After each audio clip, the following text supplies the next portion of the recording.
Yo quiero comenzar por saludarle con mucho cariño a Berenice Cordero, a Efigenia Vitt y al padre Rolando Calle, que son personas que desde distintas esferas y en distintos sentidos han entregado mucho tiempo de su vida y sus esfuerzos profesionales y personales en torno a los derechos de los niños y las niñas. Así que para los tres, un agradecimiento muy especial de que hayan aceptado nuestra invitación y comentarles que La Horma de Tu Zapato es un colectivo que tiene un programa que se presenta cada 15 días, los días miércoles a las 7:30 de la noche, eh, excepto la semana pasada que tuvimos un programa especial, una entrevista al ingeniero Leonidas Issa, que se alargó un poco más de lo previsto y tuvo una muy buena acogida.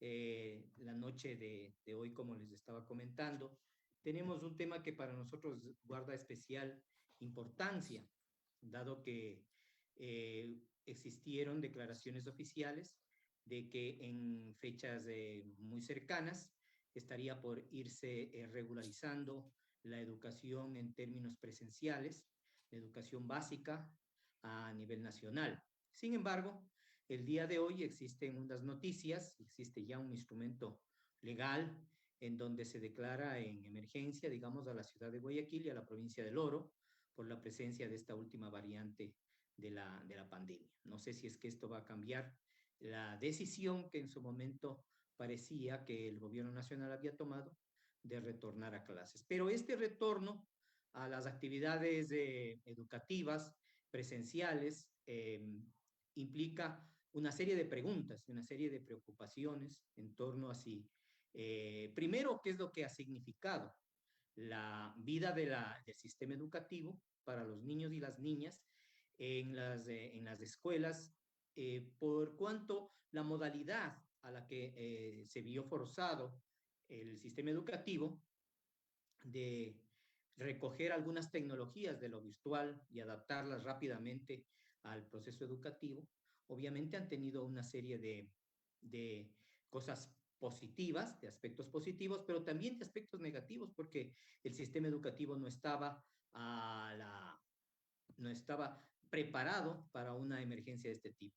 Por otro lado, el encierro tan extendido que han tenido los niños en sus hogares, los niños y las niñas en sus hogares también presentan efectos. Pero a más de cuáles han sido los efectos de esta largo proceso de encierro de la pandemia y sus efectos en el sistema educativo, también en torno a esta decisión anunciada de ir abriendo la educación presencial, se nos presentan algunas preguntas. Es decir, ¿el sistema educativo está listo para esta apertura progresiva del sistema educativo en su modalidad presencial?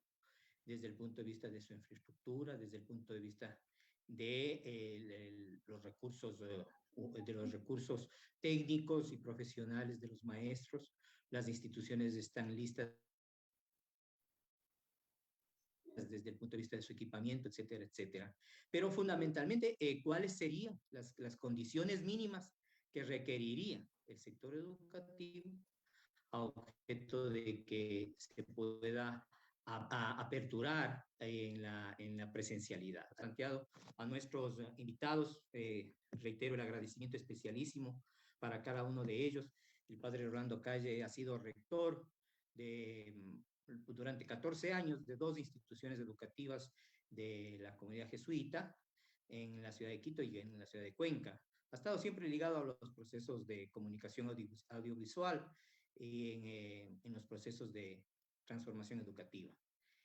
Así que tiene una experiencia dilatada, tanto en educación como en el trabajo con niños y con jóvenes. Berenice es una persona que ha entregado su vida realmente y permíteme darte un abrazo desde acá, desde la distancia, un reconocimiento a lo que ha sido tu vida profesional, técnica, académica, en torno a la defensa de los derechos de los niños, en torno al establecimiento de políticas públicas que garanticen estos derechos, lo cual para nosotros ha sido una gran alegría que tú nos acompañes esta noche para que nos des una visión desde esa dilatada experiencia que tú tienes ha estado ligada durante muchos años al UNICEF y fue ministra de Inclusión Económica y Social. Y Efigenia Vid es abogada, ha estado asimismo ligada a la defensa de los derechos de los niños, niñas y adolescentes, es parte de la Fundación de Defensa de los Niños y Niñas y Adolescentes. Ella tiene también una experiencia dilatada en este aspecto. Con esto es solamente para recordarles que cada uno de los expositores tiene 10 minutos para exponer su tema, los aspectos que deseen darle mayor énfasis, y que estén pendientes de que, digamos, cumplir con los horarios para poder, una vez que se den las intervenciones de ustedes, poder recoger el mayor número de inquietudes de las personas que están observando, escuchando este programa, tanto desde Zoom como desde Facebook. Por eso es que vamos a tener que ser un poco tiranos con el cumplimiento del tiempo. Estés en alerta de que yo les levante esta mano que tenemos acá en las reacciones. Tenemos esta mano de aquí. Si es que yo les levanto esta mano, quiere decir que ya tenemos, que ustedes ya han tenido recorrido unos 9 minutos de sus 10 minutos. Creo que con esta pequeña introducción, haciéndoles un recuerdo de que la horma de tu zapato es un espacio que recoge y que refleja el pensamiento de la horma, que es un colectivo amplio, democrático, de discusión de políticas y de discusión política también. Es un espacio abierto en donde nos encontramos personas de distintas orientaciones, sin embargo confluimos en orientaciones progresistas y de izquierda. Muy buenas noches a todos, gracias por venir y paso a darle la palabra en primer lugar al padre Rolando Calle, que nos acompañe con su exposición. Gracias, padre, muchas gracias y bienvenido.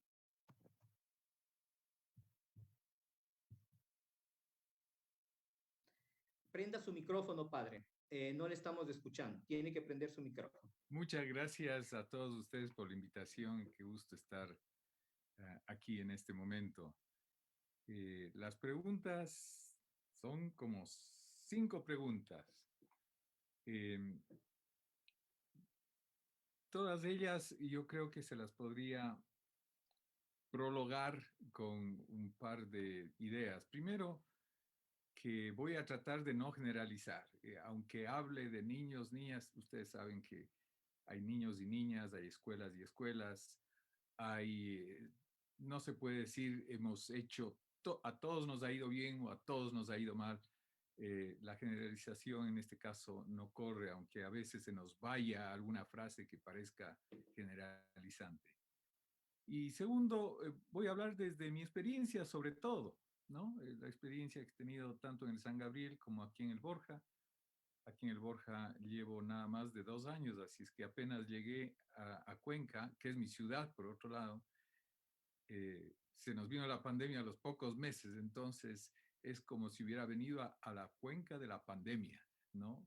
Y bueno, ustedes saben lo que ha sucedido con los colegios y escuelas en tiempo de la pandemia. Entonces, la primera pregunta dice, condiciones que posibilitan el retorno progresivo y voluntario, más o menos, resumiendo la pregunta. Actores que estarían involucrados en la respuesta a esta pregunta, ¿no? Los niños, por supuesto, están deseosísimos de regresar, igual. Estoy generalizando un poco. Hay niños que no quieren ni salir de la casa, pero por lo general vemos que niños, sobre todo jóvenes, quieren ya regresar, ¿no? Los padres de familia, muchos de ellos desean que ya se abran las escuelas porque necesitan más tiempo para trabajar, no saben cómo acompañar a los niños y sobre todo a los niños pequeños y a los adolescentes también en sus procesos educativos, porque los padres de familia tienen ahora nuevas tareas que hacer como educadores. Antes venían, les dejaban en el colegio y se iban, ahora ya no. Ahora tienen que hacer muchas otras cosas que con la educación de sus hijos que les requiere tiempo. Los padres de familia tienen algunas ideas que habría que examinar, como por ejemplo que las vacunas van a solucionar todo. Nos están preguntando los padres de familia. el colegio va a conseguir vacunas para todos los niños. No, pues, decimos, no, esa es tarea del Ministerio de Salud. Pero de todas maneras, es una pregunta que nos dice lo que están pensando ellos. Creen, como muchos de nosotros, creemos que la vacuna lo va a solucionar todo, y eso tampoco es tan así. Los niños tienen unas necesidades que están seguramente posibilitando y están poniendo presión sobre colegios, sobre papás, sobre autoridades, para que se abran de nuevo los colegios, ¿no? Y son las necesidades que ya todos las conocemos: socializar, descubrir, experimentar, jugar, conocer cosas nuevas. Sobre todo los más chiquitos han tenido que pasarse sin conocer todas, sin ser niños. Y que es terrible, porque los niños quieren pues hacer cosas maravillosas, descubrir, etcétera, etcétera. Los profesores, los profesores están agotados. Y ellos sí quisieran regresar porque es la única manera de bajar el estrés, el agotamiento, eh, el trabajo enorme. Están trabajando mucho más que antes, y eso les agota, y ya no saben qué más hacer para mantener a los chicos, porque los chicos también se han acostumbrado ya a este nuevo ambiente, y muchos de los ya jovencitos saben cómo parecer que están estudiando cuando no están aprovechando las actividades educativas. Eso en síntesis de la primera pregunta. ¿Qué ha significado la pandemia para la educación de los niños? Por supuesto, un vacío, pero también es una oportunidad para cambiar todo, para repensar la escuela.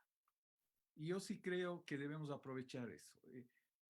Todas estas preguntas, aunque son relevantes para nuestra coyuntura inmediata, pero tenemos que hacernos preguntas. Si queremos hablar de educación en este momento, necesitamos hablar de otra educación. Necesitamos hablar de una transformación a fondo. Una de las autoridades mundiales en esto de transformación educativa es la religiosa catalana Montserrat del Pozo, que decía que hay 4 transformaciones realmente lo que hay que hacer, ¿no? La parte pedagógica, de currículo, de evaluación, de metodologías, la parte de cambio fundamental del papel del estudiante y del profesor. El cambio tiene que ser fundamental. Una tercera transformación es el cambio administrativo. Tenemos que administrar la escuela de otra manera, organizarla de otra manera, los horarios, el papel del currículo, todo eso tiene que cambiar.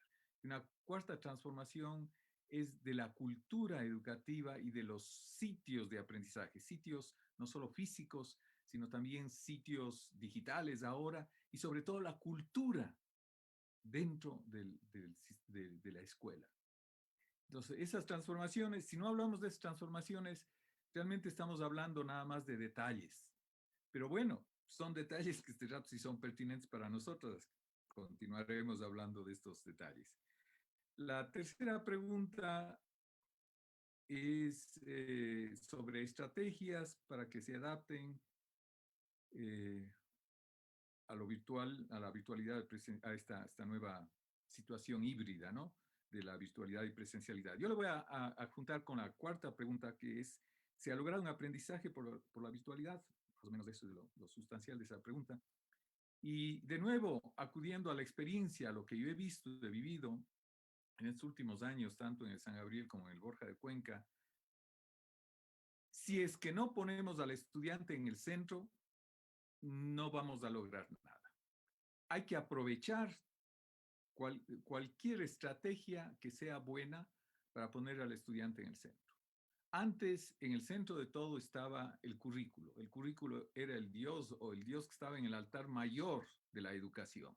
Hay que bajarle al currículo, hay que estudiarlo, hay que comprenderlo, hay que priorizarlo, y hay que ponerlo en el rinconcito de pensar, ¿no? Ahí, cuando necesitemos, ahí estaremos nosotros usando el currículo, pero nada más.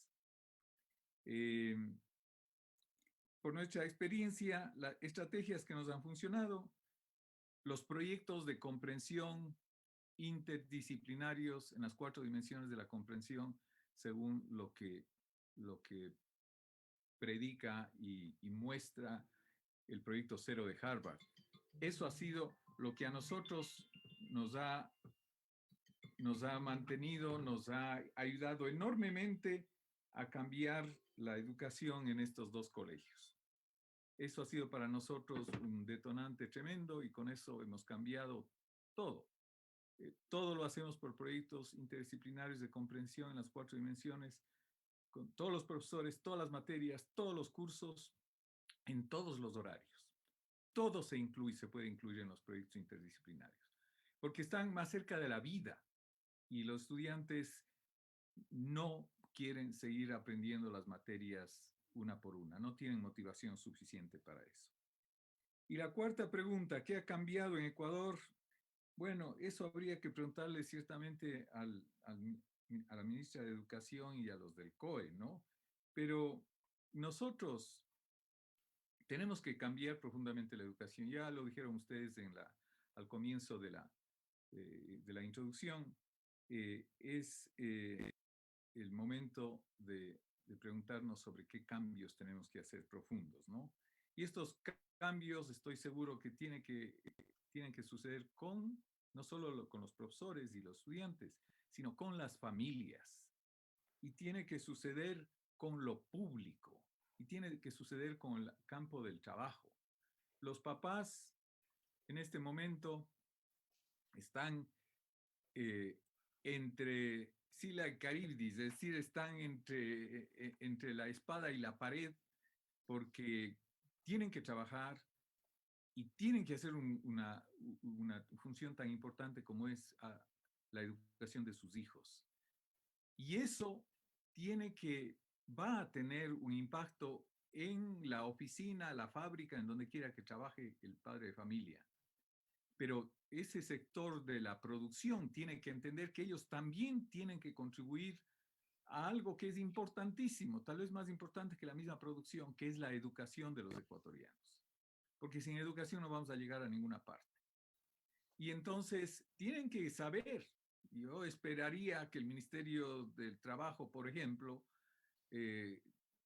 diga a los empleadores que tienen obligación de dar permiso a sus papás para tener reuniones virtuales con los profesores de sus hijos cuando ellos lo requieran, para ir digitalmente cuando sea al colegio, cuando sea necesario hacer eso, y que tengan el derecho a tomarse unas horas del trabajo para preocuparse de la educación de sus hijos y para apoyar a eso.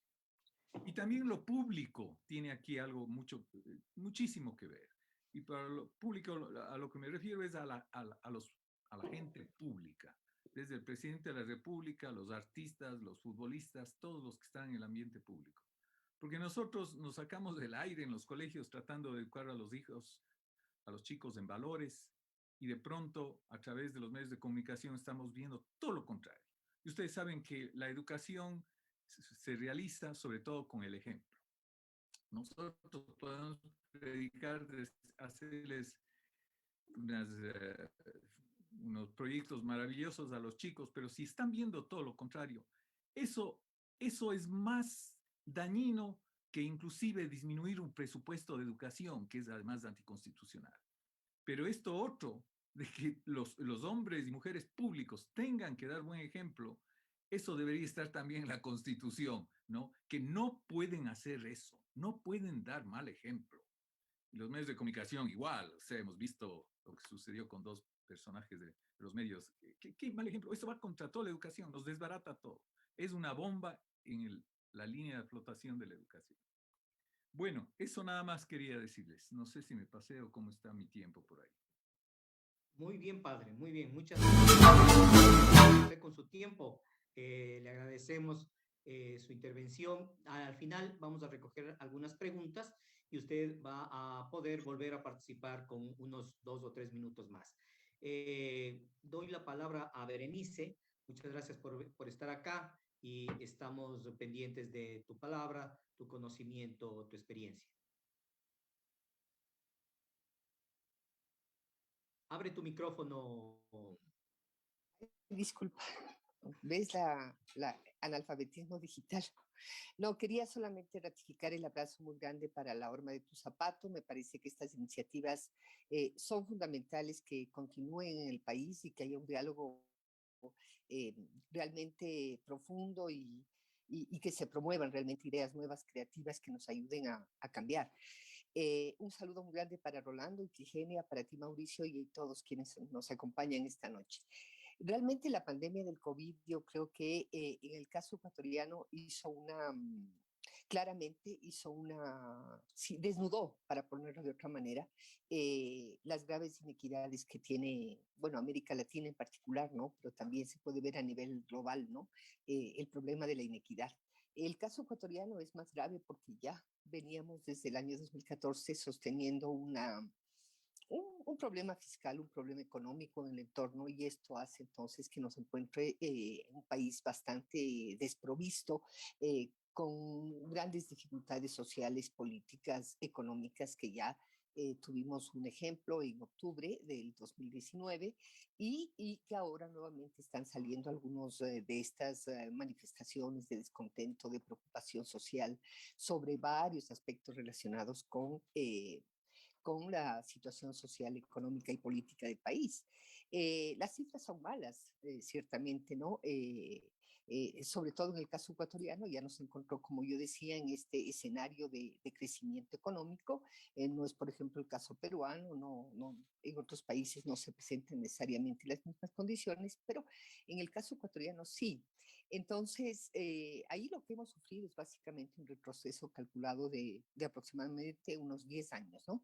En este momento se es pobre cuando una persona tiene un ingreso inferior a $84 mensuales y eres pobre extremo si tienes un ingreso inferior a $48 mensuales.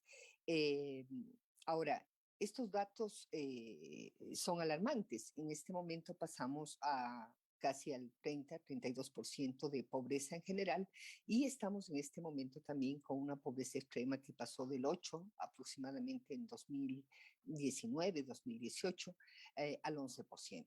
En la pobreza subimos prácticamente 4 o 5 puntos aproximadamente, ¿no? Ahora, evidentemente que esto tiene un impacto en la salud pública, el COVID, la pandemia, tiene un impacto en la salud pública, pero el impacto social y económico, y particularmente en la educación, es muy crítico. Como dice el padre Calle, es una oportunidad para repensarnos, ¿no? Como sociedad, como país. Es una oportunidad para no agotar ni una sola oportunidad de volver a intentar, de volver a dialogar, de volver a buscar consensos. Yo creo que eso es puede a veces parecer duro para quienes estamos preocupados por estas realidades y llamamos la atención de la sociedad o de los políticos, ¿no? Respecto a estos temas, pero una y otra vez vamos a tener que insistir sobre la necesidad de hablar temas cruciales. Entonces, en estas situaciones de pobreza y en estas situaciones de que, digamos, nos encontramos, ¿no? 700,000 empleos adecuados menos, ya sabemos cuántas personas dejaron de aportar a la seguridad social, la clase media ha sufrido un embate muy grande, a veces vivimos básicamente del endeudamiento, estamos en una condición general de la pérdida de ingresos que tienen las familias, ¿no? Eso pone en riesgo particularmente a los niños, porque las familias toman una decisión que es mejorar los ingresos de las familias y muchos niños, de acuerdo a las estadísticas que maneja UNICEF y también el Ministerio de Educación, señalan que aproximadamente 100,000 niños, niñas y adolescentes dejaron el sistema educativo en el país durante el 2020-2021. Ahora, evidentemente que uno de los problemas que más, por eso es tan importante este tema, esta política de reapertura de las instituciones educativas. En el país existen cerca de 4,370,000 estudiantes en la nivel de la educación básica y el bachillerato. De esos, 75% van a las entidades fiscales y fiscomisionales y aproximadamente solo, el resto está en la educación privada en el país que tiene un rol importante, ¿no? Y de hecho la conectividad solamente es posible para cerca de 2 millones, es decir, 1,5 millones se quedan simplemente por fuera, ¿no? Las brechas de conectividad son importantísimas y me refiero a eso porque este es el tema central de lo que se da en llamar educación en casa, educación virtual, educación digital, etcétera, diversas formas a las que se ha llamado esta forma de aprendizaje a través de medios telemáticos, ¿no? Sin embargo, la penetración del Internet también refleja esas iniquidades. Solamente un 37% en este país tiene acceso al Internet. Y claro, en el sector urbano es del 46%, pero en el rural es apenas el 16%. Esto va a tener consecuencias, obviamente, en la vida de los niños, en la vida de las familias. Y claro, la disponibilidad de computadoras es solamente del 24%, estoy hablando de cifras del INEC. La disponibilidad de celulares inteligentes solamente es del 41%. Y si uno revisa las propias estadísticas del Ministerio de Educación, solamente 80,000 docentes lograron ser capacitados en lo que llamaríamos los medios digitales, ¿no? Y de esos, el acceso a la plataforma hasta marzo del 2020 de Juntos Aprendemos es de aproximadamente 500,000 usuarios, ¿no? A diario se conectan 90,000 chicos. Esto significa que estas fórmulas que tenemos, ya sea de trabajar a través de las guías, etcétera, el material didáctico, cerca de 800 recursos educativos que están en esta plataforma, la dificultad de descargar esos materiales, la dificultad de imprimir esos materiales, la dificultad de tener en físico el material y que el adulto acompañe al niño en ese proceso, obviamente encuentra estas barreras muy serias que son justamente la penetración, la capacidad de conectividad de los hogares, ¿no? Menos del 25% tiene computadoras en la casa. Entonces, y la cobertura de los infocentros es muy limitada. Me parece que son 800 infocentros en el país. Ahora, los resultados que tenemos de estos otros complementos que ha usado el Ministerio de Educación desde el inicio de la pandemia, como por ejemplo el uso de la televisión, no tenemos todavía un análisis del impacto, ¿no? Se entiende que la televisión tiene una penetración de cerca del 86% de los hogares. Sin embargo, claro, la clase o el educarse a través de la televisión son jornadas, son cápsulas pequeñas y también yo he escuchado directamente, lo he hecho en la radio y de hecho son pequeñas cápsulas, pequeños tips que se les da a los estudiantes a fin de que accedan a algún tipo de formación, ¿no? Entonces, estas condiciones que tienen que ver con la sostenibilidad económica, con el manejo mismo de la pandemia, con la dificultad que hemos tenido de acceso a las vacunas, con las dificultades económicas. Entiendo que en este momento estamos invirtiendo cerca de 500 millones de dólares en la adquisición de vacunas y con este fuerte peso que tenemos, ¿no? Respecto a la deuda pública interna y externa del país, ¿no? Tenemos un servicio de la deuda de cerca de 4.500 millones de dólares al año y en el sector educativo estamos invirtiendo cerca de 3.000 millones de dólares al año, ¿no? Entonces, eso nos da una idea de la gravedad de la economía, del peso tan grande que tiene la deuda pública ecuatoriana, del proceso de endeudamiento que hemos, digamos, a los cuales, a lo que hemos recurrido, han recurrido los gobiernos ecuatorianos para aliviar la crisis. Yo creo que efectivamente estamos en esta situación que refleja estas inequidades.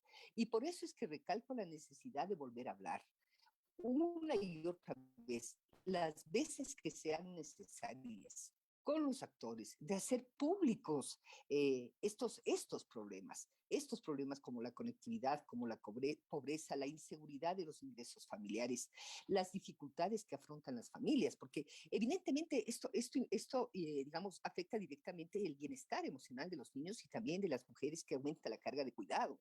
Es decir, ya no solamente vamos a trabajar 26 horas adicionales a lo que normalmente trabajamos, sino que seguramente la carga de cuidado se ha incrementado y las condiciones de precarización laboral para las mujeres van en incremento.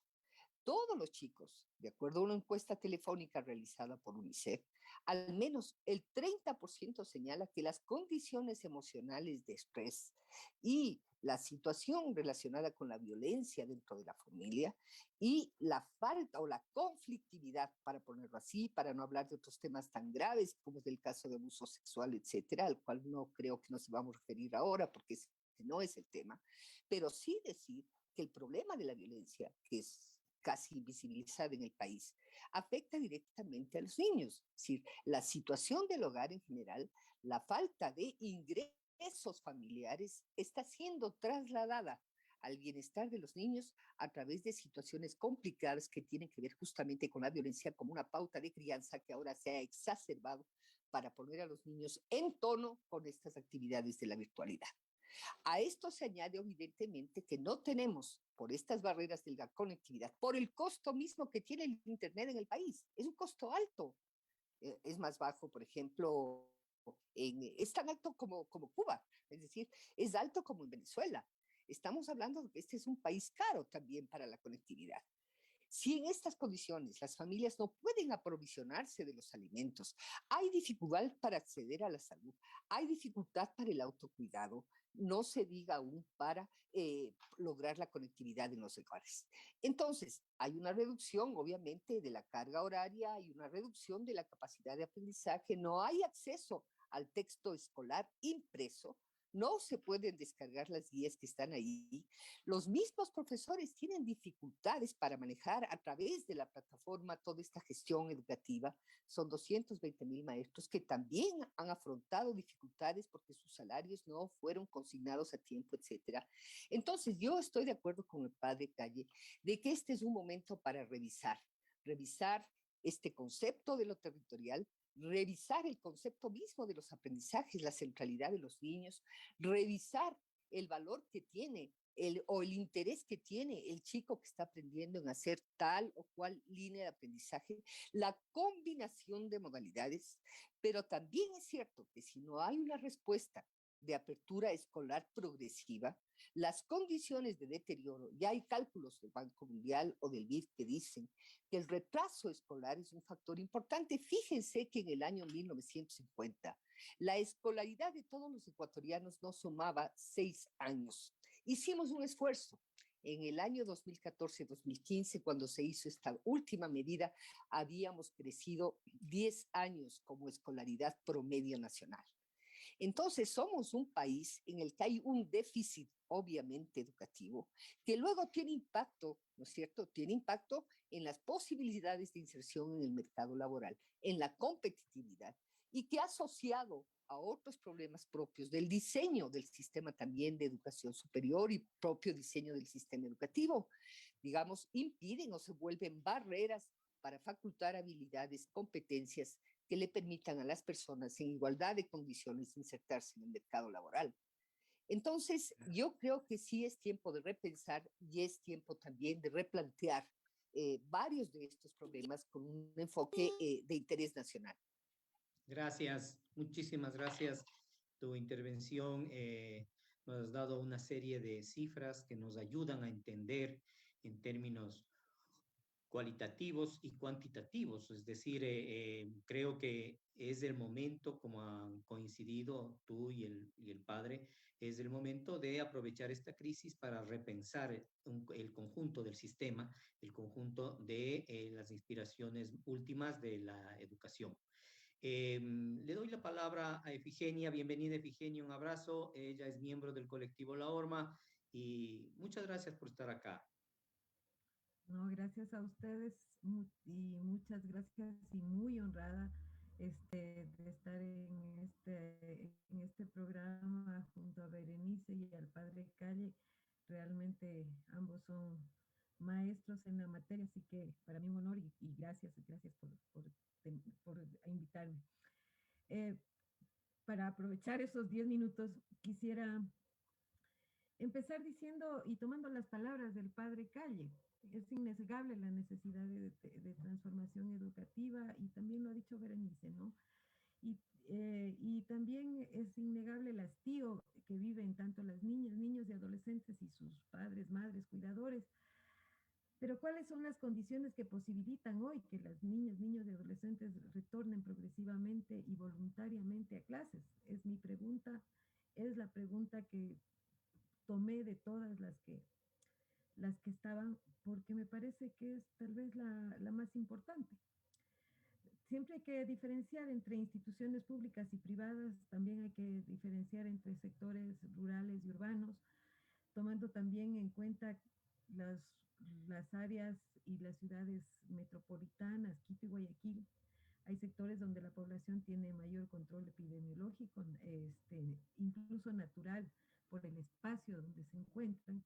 La población vive menos hacinada. Los factores como la circulación permanente de aire en el ambiente escolar dan una situación más favorable.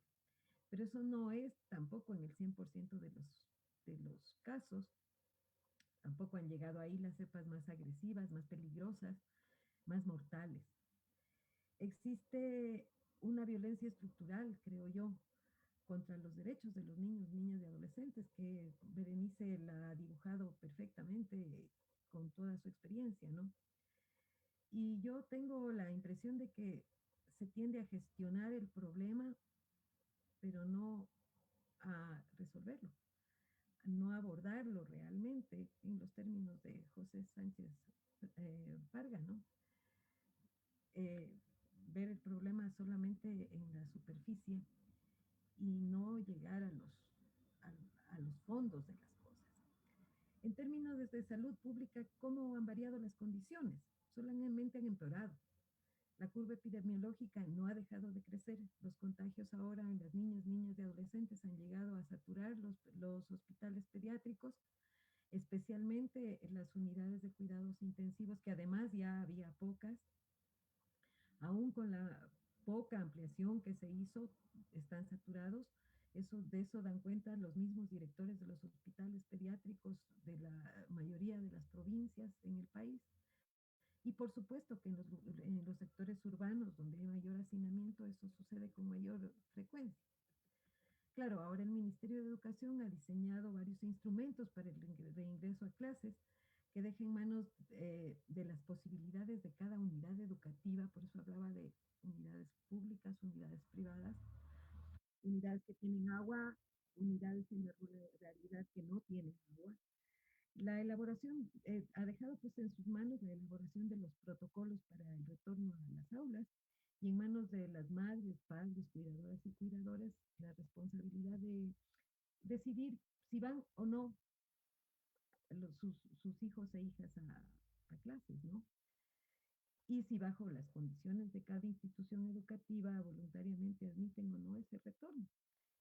Es decir, me parece un camino conocido durante la pandemia de ir responsabilizando al ciudadano de las fallas estructurales que tenemos.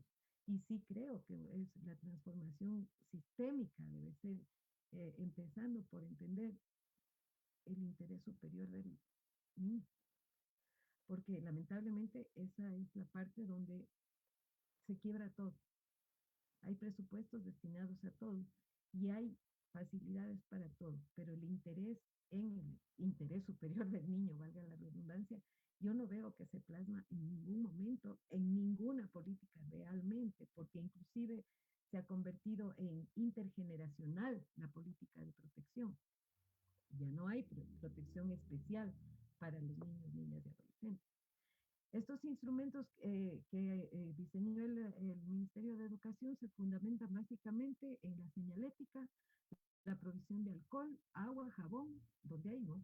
La instrucción de uso permanente de la mascarilla, que también es un problema, y el cuidado del distanciamiento físico, es decir, la reducción del número de estudiantes de aforos en las escuelas.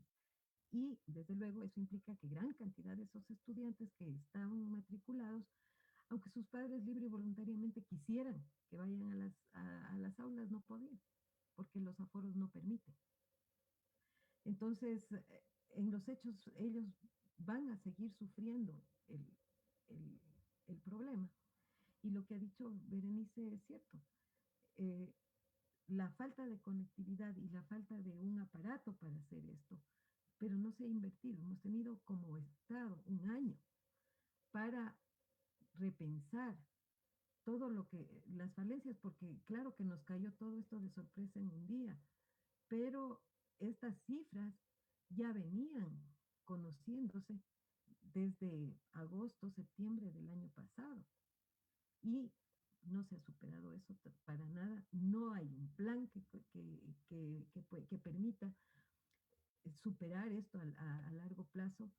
El colapso de los docentes es también absolutamente evidente, porque además tienen que hibridarse ahorita, sin presencialidad, porque el acceso a la educación para los niños y niñas está restringido a tener o no tener un aparato. Y va a seguir así, porque además hay que considerar que el, bueno, al, al 30 de marzo del 2021 teníamos un 32% de gente viviendo en pobreza y un 15% en extrema pobreza. Estamos hablando casi de la mitad de la población del Ecuador, que son madres y padres, son niños y niñas, somos todos, que no tenemos los recursos suficientes como para enfrentar inclusive el tener que comprar los elementos de bioseguridad para que nuestros niños y niñas vayan a la presencialidad. Y entonces, claro, esto se convierte en un tema absolutamente de clase, porque no es lo mismo contar con el sueldo, con el trabajo, con la empresa para poder dotar a mis hijos de todo lo necesario para que vayan a la presencialidad, a no tener nada para dotarlos para eso y tampoco tener los elementos para que estudien a distancia. Entonces sí, yo coincido con Berenice, con el padre Calle, en que sí hay que repensar mucho en la transformación que tenemos que tener como sociedad. Porque en este contexto yo preguntaría al Estado, pero a toda la sociedad misma, ¿cómo es que pensamos en el interés superior del niño? Y no solamente como un tema de derechos, como un tema de supervivencia humana, o como un tema de afectividad con nuestra propia especie, porque realmente ese es el panorama que nos están presentando. Es la gestión de un problema más o menos para solucionar más o menos una parte, mientras que el resto queda suelto. Yo quisiera saber de todas las instituciones aprobadas para que puedan hacer el retorno a las aulas, cuántas son privadas y cuántas son públicas, cuántas están en el sector rural y cuántas están en el sector, en el sector urbano. ¿Cómo se va a manejar los aforos en las ciudades donde hay más concentración de personas y de alumnos, alumnos no estudiantes, en las aulas, donde había 40 metidas en aulas que ya resultaban estrechas y hacinadas en ese momento? Entonces, sí, yo tengo más preguntas que respuestas. Eso es lo que podría decir. Muchas gracias. Muchísimas gracias, Efigenia. Les recuerdo que este programa se transmite por Zoom y también por Facebook. Vamos a recoger algunas preguntas que nos han hecho llegar por Facebook. Por favor, Milka, a ver si es que nos haces llegar alguna pregunta. Y también las personas que están asistiendo por vía Zoom, si es que nos pueden escribir o quieren participar, tengan la bondad de pedir la palabra, inmediatamente les damos la palabra. Nilka, por favor, las preguntas que vienen desde Facebook. Gracias, Mauricio. Justamente decían cuál es el rol del Estado, ¿no? ¿Cuál es el rol de las madres y de las familias? Pues las madres se han convertido en maestras, pero además tienen una doble presencia, ¿no? Un trabajo en la casa, dentro del hogar, y un trabajo fuera del hogar. Esto hace también que las familias estén en vulnerabilidad. Es una consulta. Está apagado el micrófono, Mauricio. Ahí está planteada una de las preguntas. A mí me gustaría, si es que podríamos pasar a que nuestros tres invitados, en el mismo orden en el que se presentaron, pudieran hacer un remate de cualquier inquietud que les haya quedado pendiente y si es que pueden abonar a responder las preguntas que se irán presentando. Y la pregunta ya presentada. Comencemos en el mismo orden. Permítame, padre Rolando, tenga la bondad de... Tiene 2 minutos para conversar cualquier aspecto que usted crea que es importante abonar. Gracias, Mauricio. Como que va quedando claro que esto de la educación es un ámbito muy complejo, en el que, por supuesto, el Estado juega un papel crucial, ¿no? Y la ideología del gobierno de turno juega un papel crucial. Si es una ideología neoliberal, pues priorizará los negocios, el dinero y no las personas. Eso ya lo sabemos. Y eso tiene influencia directa en la educación, porque la educación, por esencia, privilegia a la persona y privilegia al niño. Y nuestra escuela, la que se inventó hace más de 2 siglos, en la que hemos estado nosotros y hemos sido educados muchos de nosotros, es una escuela que privilegiaba el currículo y no a la persona. Y ahora para el siglo XXI ese enfoque ya no nos sirve. Y por lo tanto, la complejidad de todo este problema o este aspecto educativo, este ámbito educativo, se complejiza todavía más, ¿no? Esta, este es el momento de poder hacer cosas que no nos atrevimos a hacer antes. Los profesores, muchos de ellos se han dado cuenta de eso. El problema, aquí hay que hacer mucha diferenciación entre la situación de la escuela pública y de la escuela privada. Soy consciente de eso y las generalizaciones ahí no caben.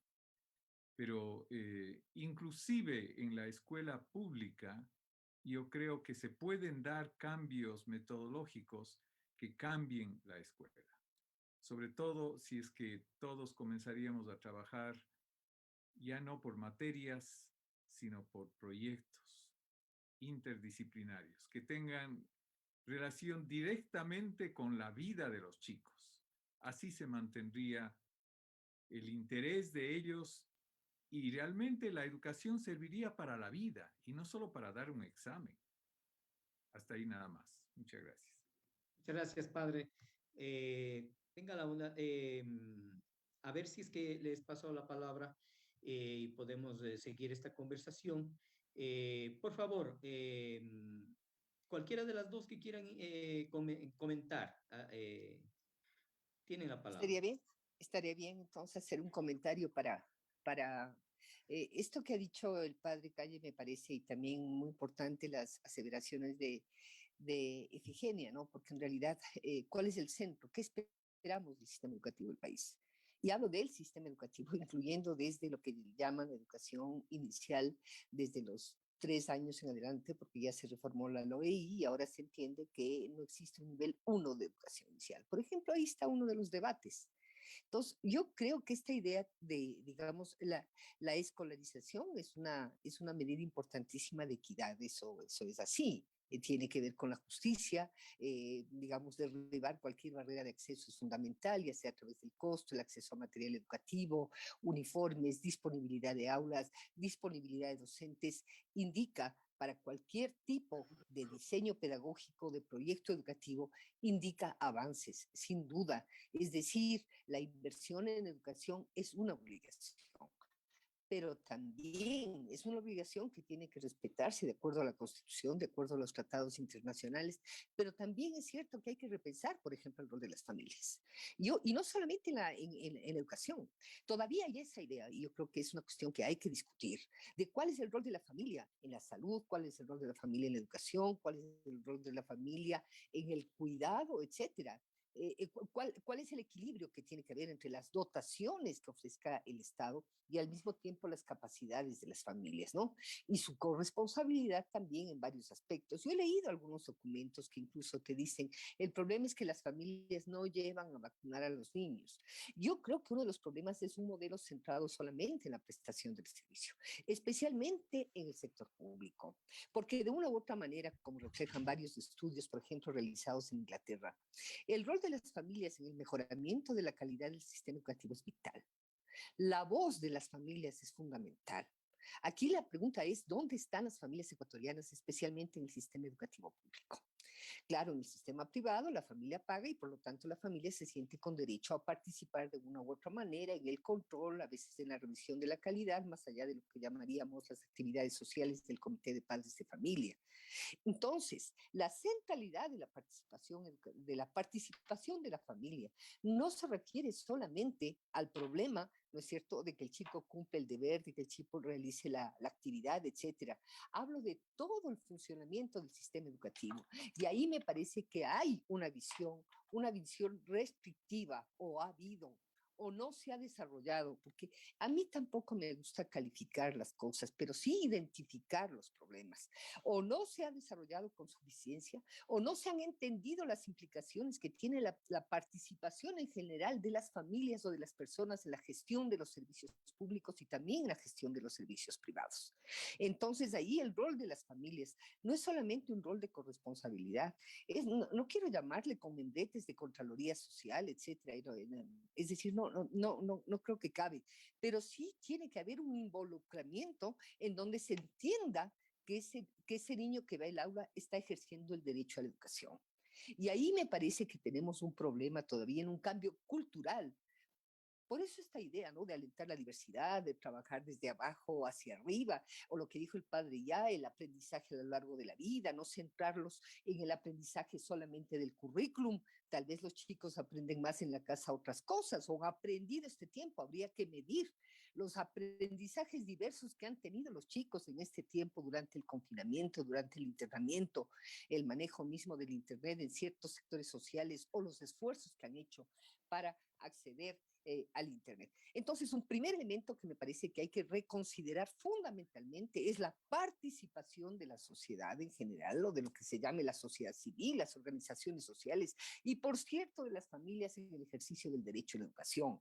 Porque no es solamente un problema de dotación de aquellos insumos que son fundamentales para la realización del hecho educativo, más allá del proyecto, como estamos hablando con padre Calle o Ifigenia, ¿no? Esta idea de buscar los híbridos, de buscar otro concepto de administración, etcétera, o cómo fortalecer también la formación de los docentes, que de una u otra manera también es una formación bancaria que repite, que memoriza, hay dificultades también. Entonces, yo creo que en el rol de las familias sí tenemos que cambiar el concepto también de accesorios o, digamos, de la demanda que hacen las familias, que de una u otra manera también se disciplina conforme en la estructura de la demanda de la oferta del sistema educativo. Pero no hay deliberación, no hay discusión, no hay posibilidad de señalar, no hay posibilidad de participar de manera crítica. Entonces, de lo que estamos hablando es que también tenemos que educar a la familia en la participación, a la sociedad en la participación. Yo creo que eso es un elemento que puede ser un cambio sustantivo para cambiar las relaciones de estas adultocéntricas, para entender, para buscar otros saberes que no sean solamente los escolares. La Rosa María Torres en eso es clarísima. Es decir, si no aprovechamos esta oportunidad para discutir el enfoque de la educación, qué resultados estamos esperando con la educación. Alguna vez yo fui a una aula e hice una encuesta. Pregunté cuántos niños estaban trabajando, pero bueno, todavía era en el año 2005 o 2006. En el aula la mitad de los niños trabajaban en una escuela rural, perdón, en una escuela urbana de aquí, de la ciudad de Quito, un poquito alejada, una escuela pobre, pequeña. La mitad de los niños trabajaban. Le pregunto a la profesora, señora, dígame, ¿estos niños tienen notas diferentes a los niños que no trabajan? No, ninguna diferencia. ¿Qué significa eso? Significa que eventualmente hay algunos aprendizajes, o es tan malo el servicio que estamos entregando, que realmente casi no hay diferencia de los chicos respecto a lo que está sucediendo, respecto al aprendizaje o cómo estamos valorando, ¿no? Muchas Entonces, gracias. estos son factores que yo creo que respecto a las familias y la sociedad hay que reconsiderar con suma urgencia. Muy importante tus señalamientos. Creo que se ha recogido y se ha hecho una síntesis de los elementos centrales. Te agradecemos bastante, Berenice. Evgenia, por favor. Gracias, Mauricio. Eh, en relación con las familias, yo estoy absolutamente de acuerdo con Berenice. El tema no tiene por qué ser asistencialista, de ninguna manera. Primero porque los niños, niñas y adolescentes son sujetos de derechos. Entonces, y como sujetos de derechos no tienen por qué estar sintiéndose asistidos, regalados u objetos de obras de caridad. Parte del tema, absolutamente de acuerdo con Berenice, tiene muchísimo que ver con la falta de participación de las familias. Y yo me iría un poquito más atrás y diría que también tenemos un tema estructural neoliberal en la desestructuración de la familia. Porque lamentablemente el mundo, como está entendido, necesita un padre, una madre que estén trabajando 24/7 si es posible para conseguir los insumos necesarios para vivir, necesarios en términos de mercado, no en términos de reales necesidades, para vivir en la competencia, para ser parte del mercado. Tenemos que reconsiderar muchas cosas y esa transformación que se necesita tiene que hacerse pensando en toda la integralidad de la vida. Y para eso es indiscutible que las familias tienen que volver a ser familias, porque ahora somos gente metida toda en una casa, con actividades diferentes, disparados todos por cualquier parte. Tenemos resultados realmente sociales terribles que estamos viéndolos todos los días. Todos los días. La discusión sobre el sicariato en Guayaquil, que es tema de esta semana que le han dado palo todo el tiempo. ¿Quiénes son los niños sicarios? ¿Por qué son los niños sicarios? ¿Qué estamos haciendo nosotros? ¿Responde solamente la educación a eso? No. El niño es un ser integral, un ser completo, pero es un ser completo, sujeto de derechos, y también tiene un derecho a que su familia esté involucrada en esa vida, esté involucrada 24/7. No, y también en el sistema educativo. Lo que dice Berenice es cierto. ¿Cómo hacemos si la participación de las familias no es libre? No es concertada. Pero ¿cómo hacemos si todavía nosotros como sujetos de derechos, los adultos, no hemos entendido nuestra calidad de mandantes en el Estado? Entonces no estamos direccionando tampoco como ciudadanos lo que está pasando. Y nos está pasando porque nos dejamos pasar todas las cosas por encima. Entonces, igual pasa con los niños, con los adolescentes, con los derechos de los padres y madres de familia. ¿Cómo puede ser que la participación sea con miedo a decir cualquier cosa dentro del sistema educativo porque no le vayan a coger mala voluntad a mi hijo y entonces pierde el año? O sea, y eso lo vivimos no de ahora, pues. Eso lo vivimos de hace 100 años. Y seguimos ahí, igual.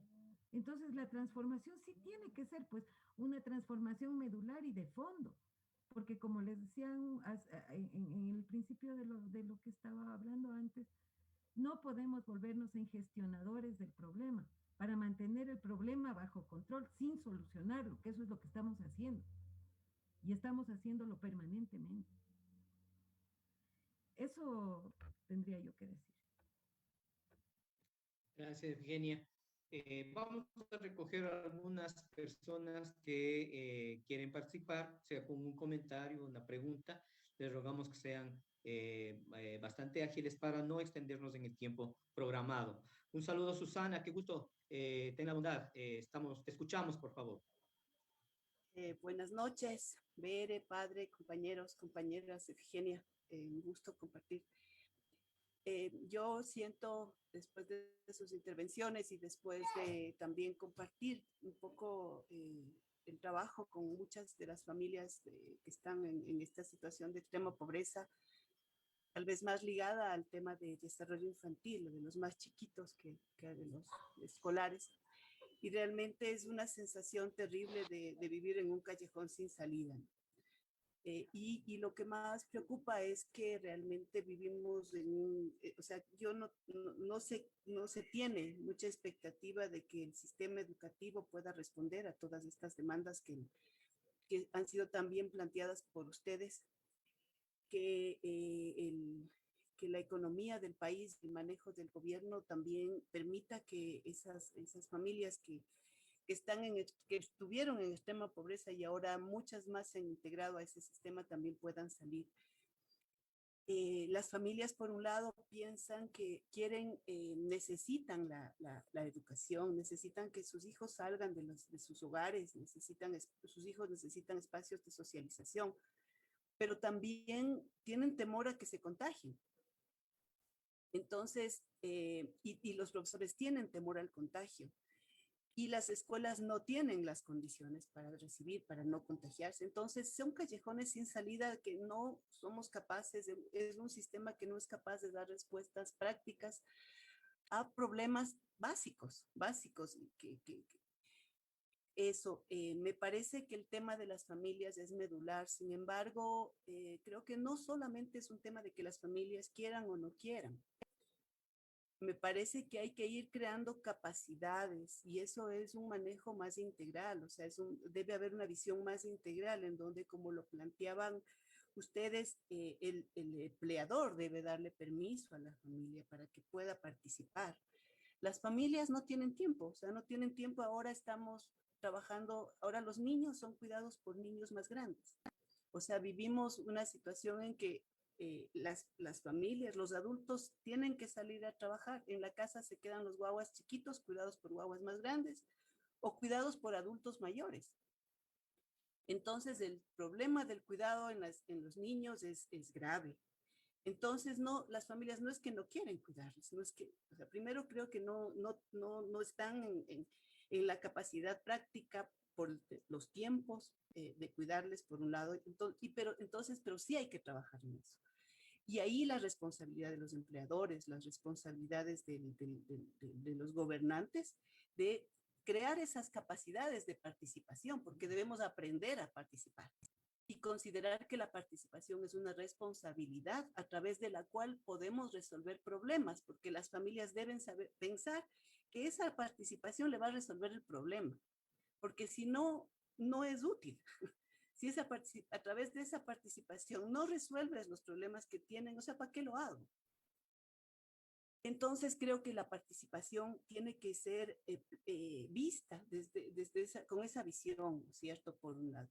Por otro lado, me parece también que se han ido generando ciertas redes de solidaridad dentro de las familias en estos momentos de grandes dificultades.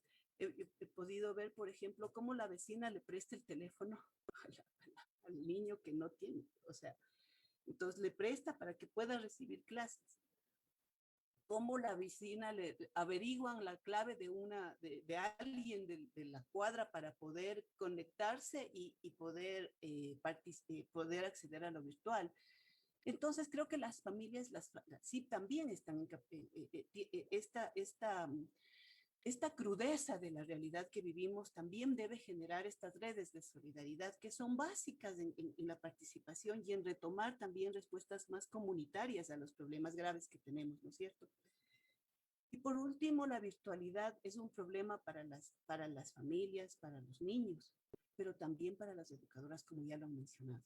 O sea, es un nuevo aprendizaje, Nadie estaba preparado para trabajar desde lo virtual.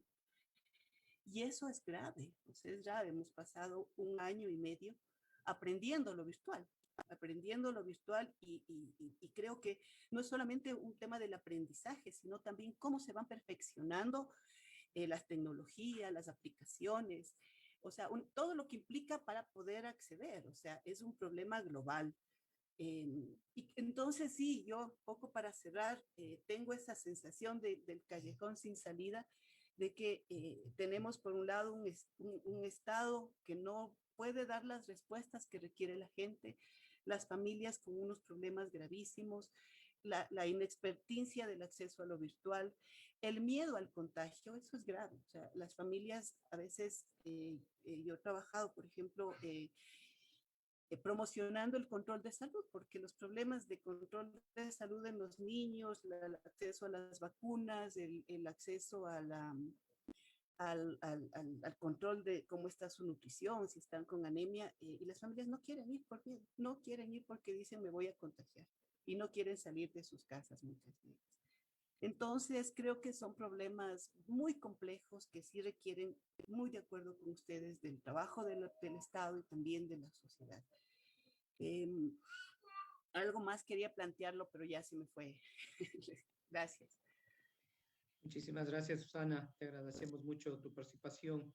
Creo que me has hecho una síntesis bastante importante como de los ejes fundamentales. Tal vez la conclusión hasta aquí, antes de darle la palabra a Nilka, que tiene una pregunta que viene desde Facebook, es que en realidad esta situación de crisis se presenta como una oportunidad de un repensar, de un replantear, y esta oportunidad no, es imposible que la podamos aprovechar sin la participación de todos los actores. Nilka, por favor, esta pregunta que viene desde Facebook. Tenemos dos preguntas que voy a unir también con las de Zoom. Dice, ¿cómo otorgar conectividad universal?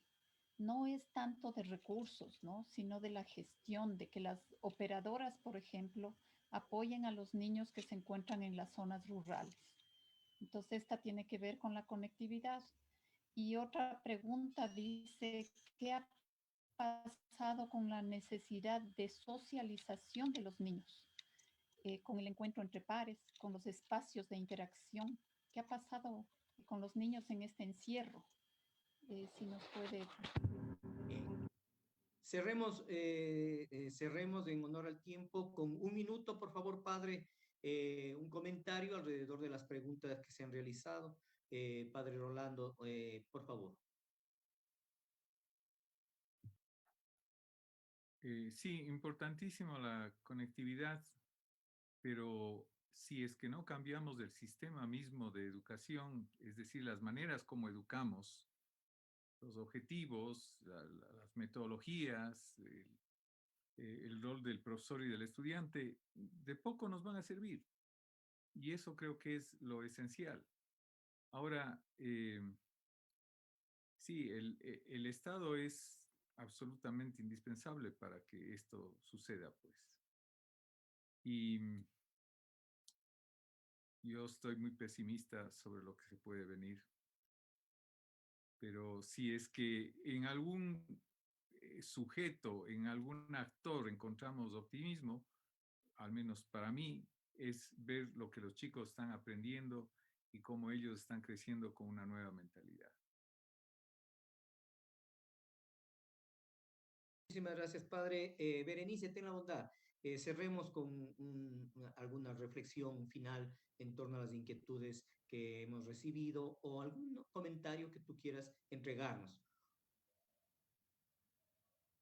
Gracias. Quería decir que sí, coincido también con Susana, ¿no? Son aportes bien importantes porque es la realidad, ¿no? Muchas veces nos trabajamos estos problemas desde la percepción, desde el escritorio, ¿no? Otra cosa es realmente estar al lado de las familias. Yo no estoy diciendo que el escritorio sea negativo, ¿no? También hay que trabajar desde los escritorios, ¿sí? Eso es así.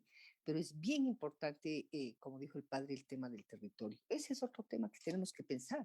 El esquema tiene que ser totalmente centralizado. Habrá que discutir algunas formas de desconcentración mayor, de descentralización mayor de la educación, por ejemplo. Habrá mayor capacidad entonces o más autonomía de los establecimientos educativos para que, por ejemplo, la oferta educativa tenga capacidad de adaptarse a las realidades más allá de lo que el currículum o el Sistema Nacional de Evaluación le exige al estudiante, le exige al docente. Entonces, todas esas cosas yo creo que sí, es un repensar, es una oportunidad, como también lo es a nivel personal, ¿no? Esta es una crisis de dimensiones, bueno, pandémicas, pero también yo creo que a todos nos ha removido y a todos nos llama a una mayor conciencia sobre muchos aspectos personales, los del entorno, a una mayor conciencia sobre nuestro rol como actores sociales, políticos, económicos económicos, ¿no? Entonces, a mí me parece que lo que la ORMA, lo que está haciendo la ORMA es fundamental y este tipo de iniciativas tienen que seguir. La única forma es encontrarlos para conversar.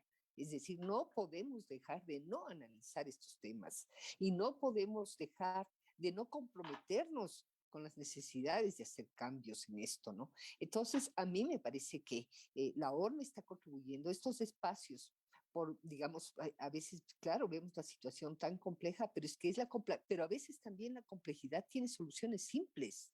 Es decir, no todas las complejidades son inalcanzables. Hay nuevas formas de entender la complejidad y muchas son soluciones simples, no son soluciones altamente complejas. Entonces, tal vez también ahí tenemos instalada una forma de pensar de altísima complejidad y, sin embargo, pueden haber soluciones que son sencillas. El caso, por ejemplo, de El Salvador. En El Salvador, ¿qué hizo el presidente Bukele? Yo no estoy necesariamente de acuerdo con la orientación política del presidente de El Salvador, pero lo que hizo es entregar, hizo cosas así, todos los docentes capacitados, todas las escuelas con sistema de aula, todas las escuelas están abiertas en El Salvador, todos los niños tienen entonces ahora una tableta, un tablet para poder gestionar el aprendizaje y usaron eso como una plataforma, usaron la pandemia como una forma de crecer, de diversificar, etcétera, ¿no? De mejoramiento de la infraestructura. Entonces, son formas diferentes, es decir, no todos los países han respondido de la misma forma o han estado en la capacidad. Entonces, me parece que el aporte de la ORMA tiene que continuar tratando temas que son cruciales para ahora mismo, para nuestro propio presente y lo que va a pasar más adelante. Nada más, gracias. Muchas gracias. Gracias, Berenice, muchas gracias. Así lo haremos con el aporte tuyo y de otras personas que son fundamentales para repensarle a este país y para soñarle también a futuro a este país. Un cierre, Efigenia, por favor. Gracias. Yo me sumo a lo que ha dicho Berenice y ha dicho el padre, y especialmente a lo que dijo Susana, que sí, también es un tema de mucha convicción y desde hace un montón de tiempo. Se ha abandonado mucho lo colectivo, o sea, precisamente porque vivimos en el sistema de mercado, que es un problema de aislamiento, de individualización y de competencia. Y sí, lo que dice Berenice también es cierto. Hay cosas que tienen soluciones simples y desde lo colectivo, y nosotros tenemos a mano una riqueza tan grande en nuestros pueblos indígenas de saber vivir lo colectivo y solucionar lo colectivo. Y yo creo que sí, estas discusiones tienen que llevarnos allá, a pensarnos como colectivo, a pensarnos como sociedad, porque si no vamos a pensarnos como sociedad y no en el problema puntual e individual, nunca vamos a solucionar ningún problema en realidad. Lo que vamos a seguir haciendo es gestionando los problemas de aquí para toda la vida y no poniéndole la solución, el hasta luego. Algún rato que hablábamos sobre la fundación nuestra y me decían que cuál es el mayor sueño de mi fundación. A mí o en mi fundación yo les decía que se cierre. Ese es mi mayor sueño. Pero qué cosa tan rara. Sí, porque el día que ya no haya el problema, yo seré feliz y me dedico a sembrar tomates. Eso es lo que necesitamos hacer, cerrar. Pero no va, el esfuerzo de una fundación sola, de dos fundaciones solas, de un colectivo, de un movimiento de la niñez, sin Estado y sin sociedad, no va a solucionar nunca ningún problema. Tanto es así que nosotros solo sabemos contar cuánto subió el porcentaje o bajó el porcentaje de los problemas, pero nunca pensamos ni siquiera remotamente en solucionarlos. Eso, gracias. Muy bien, Evgenia, muchas gracias. Les recuerdo, la ORMA es un espacio abierto, democrático, plural, desde el centro hasta las izquierdas, todos los progresismos, todas las izquierdas, a pensarle, a repensarle al país. Gracias, padre Rolando, gracias, Berenice, gracias, Efigenia, gracias a todos y todas quienes se han conectado en la noche de hoy, tanto por Zoom cuanto por Facebook. Quiero leer un mensaje que nos manda Daniela que dice: muchas gracias por profundizar estos temas muy importantes para impulsar un cambio social y reflexionar sobre la realidad que vivimos. Un fuerte abrazo también a Daniela, todos los que nos han acompañado, y les esperamos el próximo de este miércoles, del día de hoy en 15. En los días miércoles a las 19:30 horas estamos siempre la horma escogiendo temas que son de interés y que son muchas veces propuestos desde el público de la horma. Un abrazo a todos y estamos en contacto. Gracias, Nilka, gracias al equipo técnico que nos acompaña, ese grupo lindísimo de jóvenes que nos ayudan. Fuerte abrazo, hasta luego. Gracias a todos. Hasta luego. Buenas noches. Gracias.